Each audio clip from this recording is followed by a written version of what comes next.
to how to maximize your cruise vacation. So once you decide which cruise line you are going to cruise with, you'll know how to have the best vacation possible and not make any newbie mistakes. Experts know these tips, and now you will too. So first up is knowing what to pack in your day bag and packing all of your luggage accordingly. Making sure that you don't pack anything you need in your big suitcase. You'll drop your large suitcase off at a porter who is also looking for a tip. You'll hear them say something to the effect of, "Do you have something for me?" So having some cash on hand is a nice way to pay it forward to make sure that your bags get on the cruise and delivered to your stateroom in a timely manner. But porters are not hired by the cruise line. They're actually hired by the port. So if you need anything out of that big suitcase, like your phone charger, a portable power pack, your medication, keys, cruise documents, make sure you pack them in your day bag and pack that accordingly, because you won't have your bag for a few hours when you get on board. Now, if you're traveling with kiddos, make sure to pack their swimsuits. The pools are often dead when you first get on board, and it's a great way to just start the cruise vacation by allowing them to get wet, hang out, and have the pools kind of to yourself right when you start your vacation. Number 2 is late embarkation versus early embarkation. Oftentimes people think that having a late embarkation time is bad. Cruise lines have gone about the ways of allowing everyone just to show up willy-nilly when it's ready to start your cruise. You'll have to go on through the cruise line's app, select your embarkation time, and that's when you're supposed to show up for your cruise. Now, I want to bust the bubble that late embarkation times are not bad. Here's why. It's so much less of the waiting game. Waiting in line for security, waiting in line for the terminal. It can really just give you a rough start. I love to just walk right on board. So sometimes I prefer about a 2 p.m. start for an embarkation time, knowing that it'll be easy breezy in the terminal. Now, sometimes the cruise lines can be delayed in getting on board. Now, this isn't necessarily a problem that has occurred with the cruise line, but more with Central Border Control, or CBP. This is often when the cruise ship is coming from Europe to the United States for that first sailing. You can see delays in those type of scenarios. So it's not that common, but you'll see some lengthy delays. Now, nothing like a really lengthy delay, though, to be a buzzkill to your vacation. So another reason why to stay on the positive that it's not so bad if you show up later. Another positive is that your room will be ready. Often cruise staterooms are not available until 1 p.m. and this is because of the turnover. Guests who were previously on the cruise before you getting off, the crew needs some time to clean those rooms. And you really want to make sure that you're not packing that day bag we were talking about too heavy, because you'll be lugging that around until your room is ready. But then you can drop off your day bag once you're on board and ready to start your vacation, and nothing's really weighing you down. So a great way, if boarding later, you don't have to worry about that, especially for me when I have so much camera gear. Now, talking about number 3 when you get on board is knowing where to go. Dining venues are where people head to straight first when they get on board, often going to the buffet. But let's remember that there are so many different type of venues and places to eat on board. In my opinion, I believe that the quick service restaurants are your friend for embarkation day. Embarkation day is all for getting the best, walking around the ship and seeing what there is on your cruise and how you're going to spend the next couple days enjoying the ship. So quick service, getting a full belly and getting ready to enjoy, skip the buffet. Even though that can be quick, it's super crowded and often really hard to find a seat. The main dining room is usually always an option as well, but that's a lengthier experience, and we have the adrenaline going as soon as we step on board, so we want to make sure that we get to go exploring. Now, here's a little bit to save you a bit of embarrassment here, is going and attending the muster drill. Get this done when you get on board and don't wait until 2, 3 o'clock rolls around when the ship starts calling people's name over the PA. That is so embarrassing. It's because they have not completed the muster drill. Now, the muster drill is mandatory and you have to get it done, so you can just scan your SeaPass card once you are there, and you'll be ensured that you watch the drill on your phone or in your stateroom television, and then you're all set. Get it done, save yourself some embarrassment. Expert cruisers don't have their name called saying that they need to report to their muster station. And if you need to know which station you're at, just check your CPAS card. It'll tell you where to go. Expert travelers know that they're sending their kids to the kids club on the first day.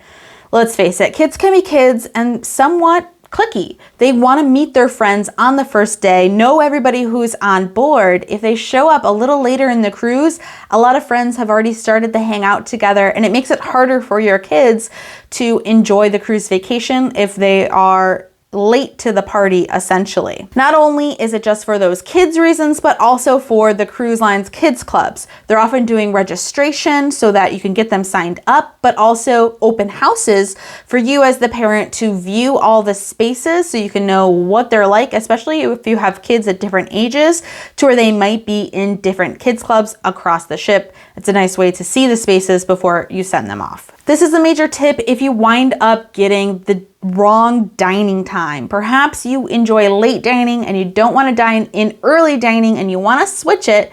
You can go and check out the maitre d'. He's normally posted up in a certain spot. If you're unsure where he is, you don't see it on any of the paperwork, you can go to guest services and they'll tell you where he is. Normally it's in some type of lounge or venue, and you can ask to have your dining time switched. You don't have to be stuck with it if they have the availability to switch you. Expert cruisers know that anything is possible if you just ask. So meeting your cabin attendant is super important on that first day, and often they take it upon themselves to find you. So you really don't have to go too much out of your way, but if you have any special requests, like simple things like getting an ice bucket, separating your bed if your bed is full and you want it to be 2 twins, you can do so as well. Or perhaps if the cruise line only offers turn down service once a day, or if you want twice a day. Things like that can really help alleviate and kind of push in a really nice request of certain things that you may like throughout your cruise cabin. Now, I might get a little bummed out knowing that I have to choose between AM or PM turn down service, but then I remember that hotels aren't even offering any type of cleaning if you're staying for more than one night. So then I remember cruising win. Now let's talk about specialty dining on board. Now for the entire cruise, be sure to be on the lookout for deals on the first night of the cruise. If you didn't opt into any type of dining packages for the entire length of the cruise so that you could dine in lunch or dinner, there's lots of deals to be had. And typically that first night of the cruise is a slow night for those specialty dining restaurants. Why? Because so many cruisers are still getting acquainted with the ships, waiting for their luggage to be arrived to the room. They haven't changed into some evening clothing, or just you're still not ready to sit down. You're ready to kick back with your drinks, hang out by the pool, and you haven't even realized that 5:30, 6 p.m. has rolled around. It happens quick. So again, expert cruisers know that it's all in the power of the ask. You can ask to see if there's any deals available if you dine in that first night. Oftentimes you can get 10% off, a bottle of wine perhaps, offered to you free of charge to join as well if you just inquire for it. I really encourage you as well to look out for the embarkation photos, or the photos that are scattered all throughout the cruise. Now, your embarkation photo is probably your easiest photo to get as a whole group. When you're traveling together, I really encourage you to just be like Nike and just do it. Take the darn photo. You'll thank me later when you have all of those photos to look back on. Now, if you're traveling with a group, that's the easiest one. Later throughout the cruise, it's harder, especially as people go on and do their own things. You might not even eat together. That's another time they like to take photos as well. You'll never regret taking a photo with someone who has passed on and having that to look back on.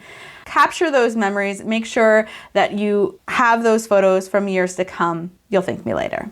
Now, our last tip here is to get you to navigate the entire ship like an expert here. Getting acquainted is somewhat difficult as every ship is different, but here are some ways that you can act like an expert on your cruise. So even and odd numbers are on different sides of the ship. For example, odd will be on the port side and even will be on the starboard or right side of the ship. Really helpful for when you walk off the elevators and knowing which way your stateroom is. Now, how do you remember the difference between port and starboard? Well, port is a 4-letter word and so is left. Mind blown. Now this next one is one of my favorites because I didn't learn it so early on. This one is somewhat new to me here, and on some ships, if you are walking out of an elevator, oftentimes elevators are leaving you facing forward when you step out. Princess Cruises is notorious for this. If you're in an elevator that doesn't have glass, meaning it's glass looking down into the piazza or atrium, if you're in one of those elevators that doesn't, when you step out, you will be facing forward. So that way you know which way is port and which way is starboard. Now another way that you can know which way you're going is looking down and looking at the rugs.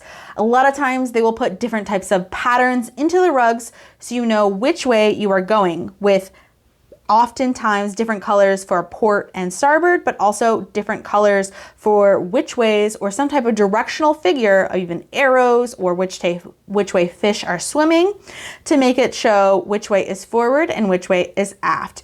These are so important. Once you know these, it becomes really, really easy. Or you can look at the door fixtures as well. Sometimes there will be little fish decals, they always swim forward, or there'll be other types of decals around the door that you can look for. And lastly, another pro tip is to have a magnet on your door.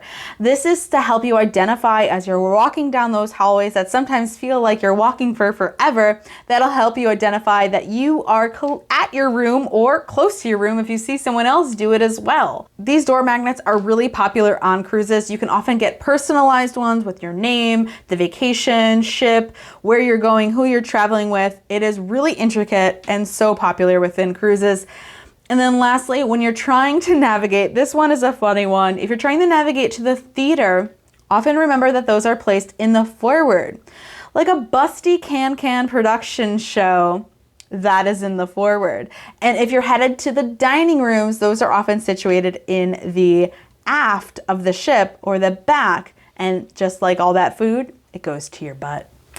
All jokes aside, I hope you found those tips helpful and that you have the tools required to make your cruise vacation the best as possible. You're like an expert now, and all of the tools and tips that make you an expert to empower you to have the best possible cruise vacation. Thanks so much for watching. Until next time, ciao for now.